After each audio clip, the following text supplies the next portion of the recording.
Welcome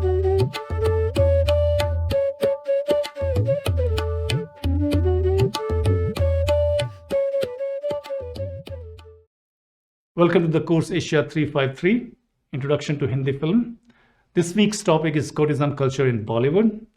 I'll discuss today the concept of courtesan culture and its relation to the art of classical dance and music. I'll talk about the lives of courtesans and their social positions. We will also discuss how Bollywood depicted the courtesan culture, the Tawayaf and Kotha culture in Hindi films. And finally, in little more details, I'll take the 1981 Muzaffar Ali's films Umrao Jaan, that is based on the late 19th century Urdu novel Umrao Jaan Ada by Mirza Hadi Ruswa. So, let's start.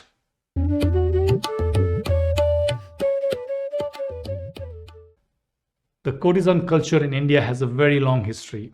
Many historical novels have been written on the lives of courtesans from ancient India. Amrapali, also known as Vaishali ki Nagar Vadhu, the royal bride of the ancient kingdom of Vaishali, is one of the famous courtesans from ancient India. Chitralekha was also a fictional character, a courtesan created by Hindi novelist Bhagwati Charan Verma. The plot of the story here was also in ancient India.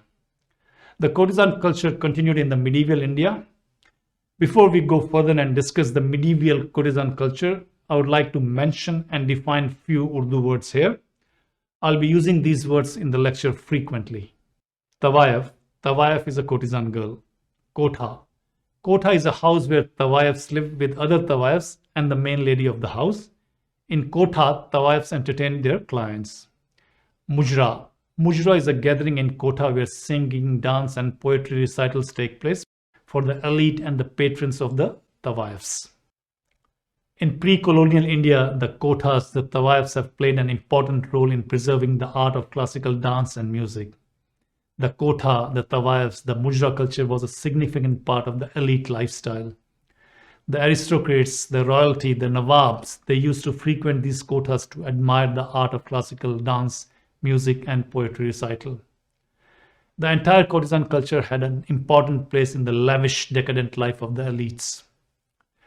The decline of courtesan culture started in the British Raj, and by the time India gained independence, it was completely wiped out as a cultural institution.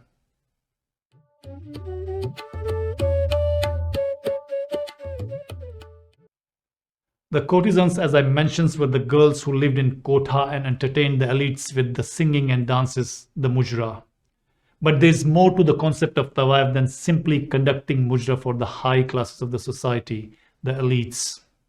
The Tawayafs were highly educated, trained not only in the art of singing and dancing, but also in poetic and literary traditions. They were highly sophisticated, cultured, and had a great knowledge of poetry. In fact, they themselves wrote poetry. They had mastery in etiquettes. The high class of the society, the royalty, used to send their sons to Tawayaf to be trained and educated in tehzeeb, the etiquettes. They were sent to Tawayafs to learn to appreciate the high-class music, dance and poetry.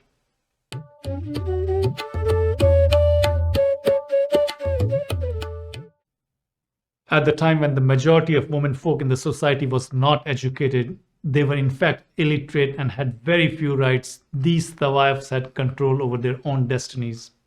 They were educated and could choose their own clients. The Tawayafs had clientele from the highest class of the society. They lived under the patronage of Nawabs, kings, who gave them lavish gifts. Although the Tawayafs were very sophisticated and educated women and lived lavish lives, they had some social limitations. There was a stigma attached to their being, to their existence. They lived on the margins of the society. They were ostracized by the mainstream society as prostitutes. The courtesan could not fall in love as they knew that their love will not be realized. Their client could not marry them. They could not have a normal family life, although sometimes they did have children with their patrons, but the children were not recognized by the fathers and they had to live in kothas. The life of a courtesan was a mixed bag of joy and sorrow.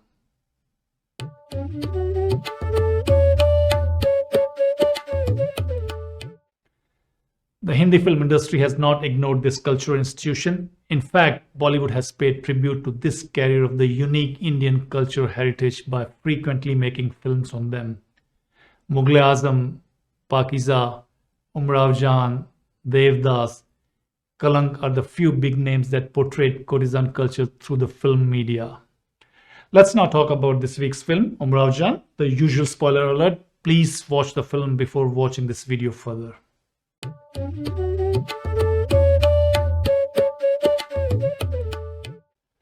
This week's film is Umrao Jaan, a Courtesan film made by Muzaffar Ali in 1981. The film is based on the story of an Urdu novel, Umrao Jaan Ada, written by Mirza Hadi Ruswa in 1899. Umrao Jaan Ada is considered the first Urdu novel. The film is a story of a Tawayaf who as a young girl was kidnapped and sold to a Kotha. She embraces the Kotha life and learns the art of singing, dancing and poetry writing. When she becomes proficient in these arts, she starts entertaining the high class of the society. A Nawab, a royal, visits her and gets enchanted by her beauty, sophistication, dancing and singing.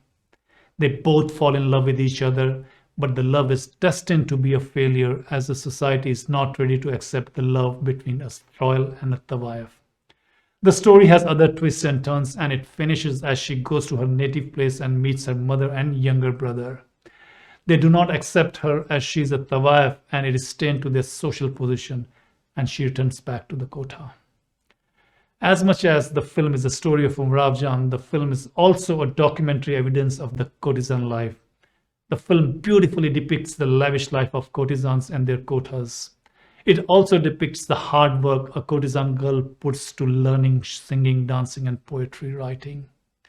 The tehzeeb, the etiquettes of the royal Lucknow is exquisitely portrayed in the film. The failure of the love affair with the Nawab, the rejection by her own biological family is shown as the reality of the life for a Tawayaf. The Tawayafs were doomed to live on the margins of the society. Since they have the stain of being a Tawayaf, they could never be part of the main society. The actress Rekha played the role of Umrao Jaan and did a brilliant job. Her diction in Urdu, her dances, acting, all superbly done in the film. The Royal Lucknow, the elite life was made alive in the film. Rekha won the National Award for the Best Actress that year for acting in Umrao Jaan.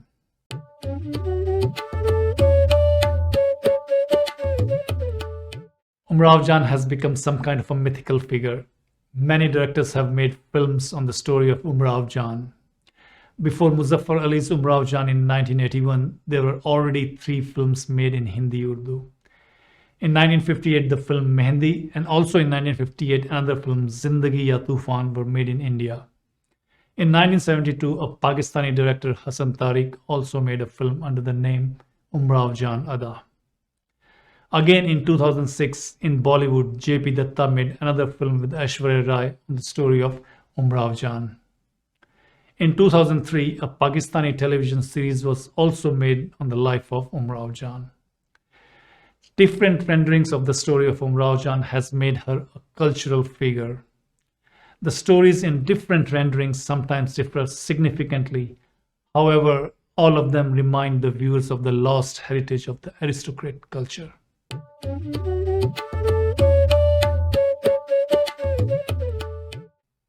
Here, I would briefly like to discuss 2 films on Umrao Jaan, one by Muzaffar Ali in 1981 and the other by J.P. Datta in 2006.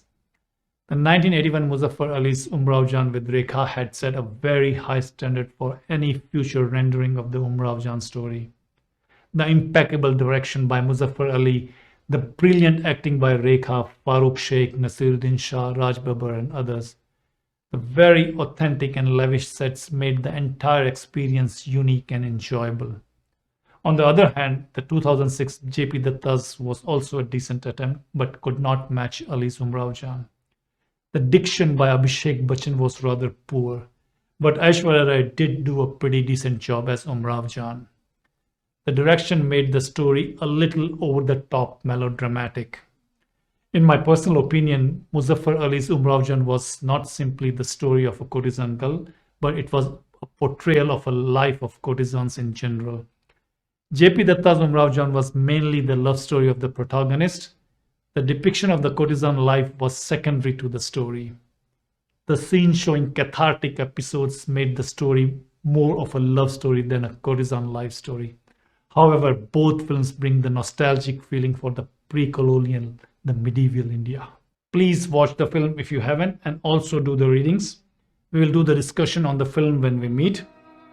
I would like to sign off with the most popular song and dance from the film, Dil Cheez Kya Hai Aap Meri Jaan Lijiye, sung by Asha Bhosle, music given by Khayyam, and lyrics written by Shahryar. Enjoy.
दीवारों दर को गौर से